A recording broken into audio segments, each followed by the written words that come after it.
Imagine a world where everything you see is filtered, designed specifically to your unique preferences, evolving intuitively to your desires before they even form in your own mind. Or a world where you can be anywhere, anyone, without leaving your bedroom. But what if this world sucks? Oh my God. Are we going to be able to live without these devices? How is this going to change how we experience space? And how will these virtual dimensions affect our physical world? A portion of this video is sponsored by Wayfair. Virtual reality is the promise of a fully immersive, interconnected universe that transcends physical limitations. A world unbound by gravity, material limitations, or cost. Sounds kind of like the dream, right? Augmented reality is even more interesting because it can enhance our physical world by overlaying digital information and objects on top of our real world. Both of these could completely transform all areas of life, including how we use our environments.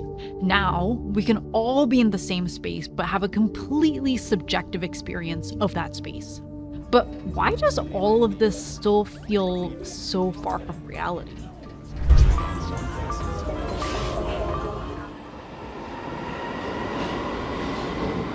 Public transit is this unique in-between space where we can physically exist in a communal space, but mentally be immersed in our personal world. It's also a universal experience, so it's kind of the best way to observe cultural changes. But there's something about this image that's a little bit unsettling. And it might have something to do with ambiguity. According to Claude Lévi-Strauss, the facial disguise temporarily eliminates from social intercourse the part of the body which reveals personal feelings and attitudes. The reason why masks can be creepy, even if it's neutral or happy, might have something to do with the fact that it hides the emotions or intentions of the person underneath. I don't know if this person is crying or glaring at me. And this weird psychological phenomenon might be why Apple spent millions of dollars developing this feature called Eyesight, which at first seems like a completely useless feature. It basically allows people to see an actual live simulation of your eyes with data from the internal infrared cameras, 2 per eye, to capture your eye movement and facial expressions. The data is then fed to a machine learning algorithm that combines it with your own unique digital persona using the front-facing true-depth camera. All of this tech and R&D just so that you can see if somebody's looking directly at you or if they're immersed in their VR space. And this connection between what's happening behind your glasses and your surroundings could be one of the key steps to mass adoption. And as we get more comfortable wearing these devices, it's going to unlock a whole new world that straddles between the physical and the digital. Historically, architecture used programming diagrams to define distinct, separate spaces. As we get into more postmodern architecture, we start to get a bleeding of different programs, creating these in-between spaces. VR and AR allow us to merge all of this and create multiple spaces within one physical space. And not just that, each person could have a totally different experience of that space. Basically, everything we know about three-dimensional space goes out the door, and we get what Matsuda calls the subjective space, where everyone can be in the same environment and experience different realities. Someone sitting just next to you on the bus will see a completely different city curated to their personal tastes and interests. You can be in your digital bedroom while you're physically in a cubicle or an airplane or a prison cell. You can also be in a museum or a concert hall or an aquarium or a basketball court or a pool or a school or a library. There's something fundamentally human about wanting to share a communal physical experience with other people. Studies have found that going through a shared experience, just by being in the same space, can intensify that experience, even if there's no verbal exchange and even if it's just with strangers. In this one study from Yale University, students were given chocolates, either simultaneously with another participant or alone. Despite both chocolates being identical, students reported the chocolates tasting better when they ate it with the other person in the room. And that's why, even if we don't need to, we like going to a library or a coffee shop. We like being in the same space and the presence of other people. These are some of the moments from the Lightship Summit conference in 2022. The graphics are still kind of at a rudimentary level, but it's an example of how virtual content could mesh with the physical world. The goal was to create a local experience that could only exist in this specific location. And in order to do this, they overlay the virtual space on top of the existing space using traditional architectural techniques like plans, sections, 3D modeling, as well as new VR tools to draw these cute little elements that interact with the people and the space. And the result is a spatial experience where the digital fabric is woven into the architecture of this conference venue. Most of this is experienced through the phone, like this. But once headsets become a part of our daily routines, we're going to have a much more seamless, immersive experience. So I think rather than subjective space, maybe brick and mortar stores are going to try to capitalize on this innate desire to be in the same space and try to create a hyper-local experience that can only be experienced at their stores. We've seen how stores have transformed since the rise of Instagram, with more and more of these themed stores popping up. Maybe we'll be seeing an amplified version of this, where stores combine AR and their physical space to create a unique experience that you can't replicate anywhere else. What is this? Ah, it's time to talk about Wayfair. You probably know of Wayfair as a website where you can buy affordable and chic furniture. But did you know that they also have an educational YouTube channel? A Style is Born is their new series where they discuss how and why certain styles came to be. It's really well produced, really well researched, and I love how they break down the history of that style from the social and economic conditions and why it's making a comeback. And I think when you understand the context behind something, you can really appreciate it a lot more beyond just the aesthetics of it. Anyways, I would highly recommend you check out their episode on how brutalism influenced interior design. I personally love brutalism, but it's also quite controversial.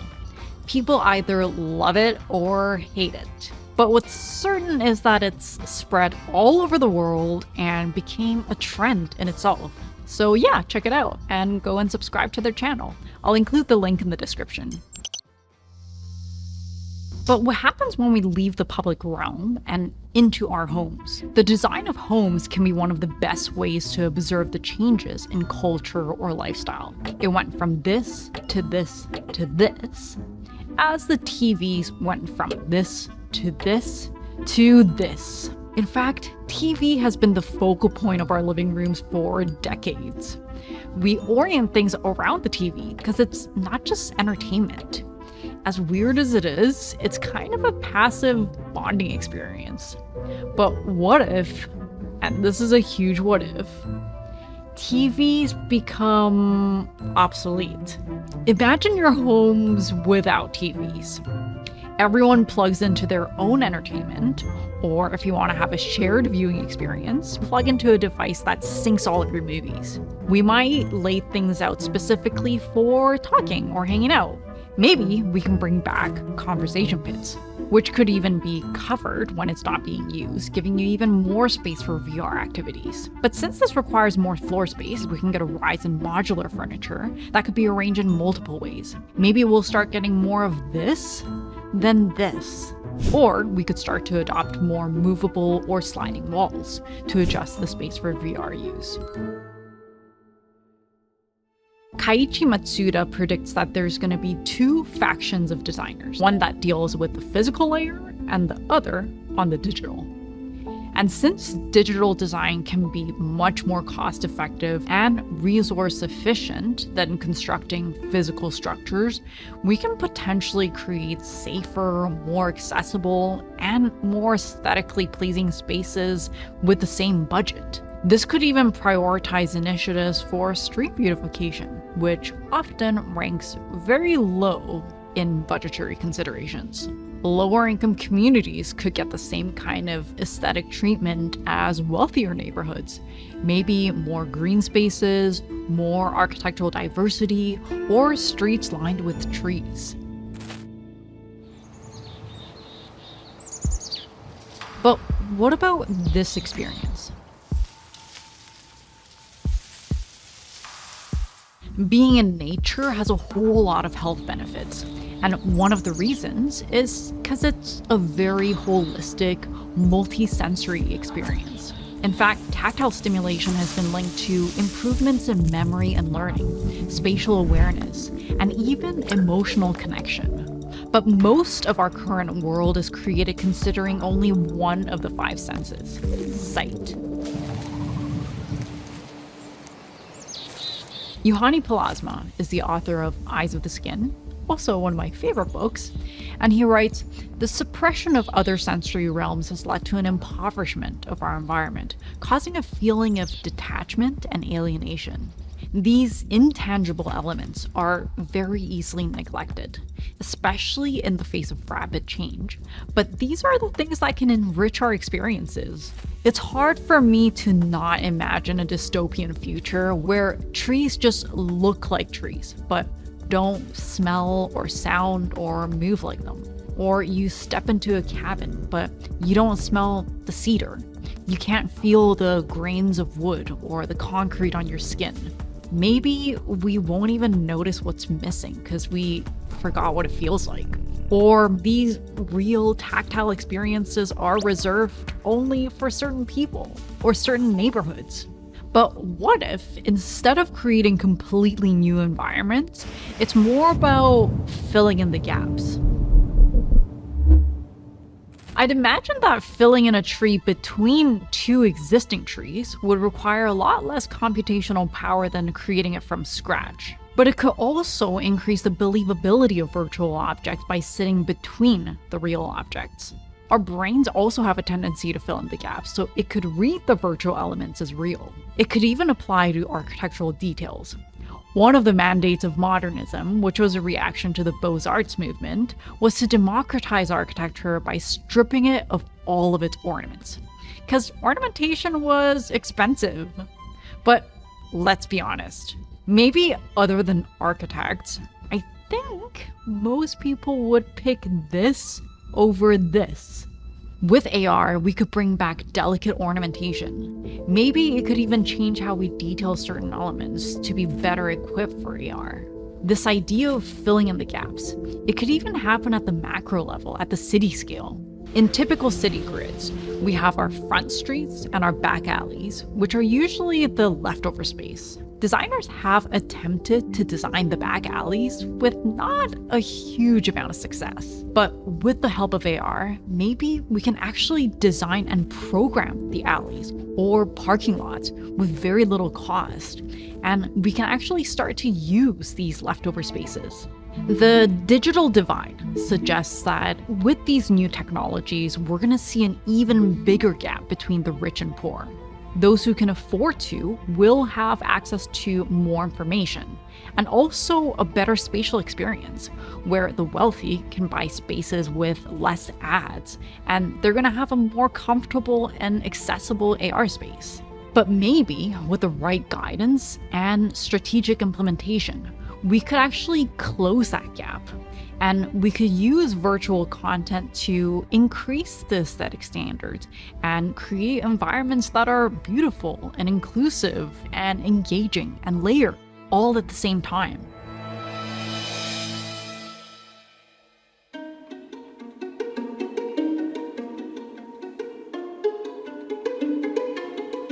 Right now, a very select few in society shape our environments, just due to the sheer amount of training involved. But in the digital world, where rigorous standards like building codes don't have to apply, it opens the doors for more people from all backgrounds to influence the visual fabric of our communities. But who knows? Maybe our virtual experiences will be so cool that we forget about our physical world altogether. What do you guys think about all these dimensions? Let me know in the comments. Also, we have a Discord community and a newsletter. I'll leave the links in the description. And with that, I'll see you in the next video. Over here!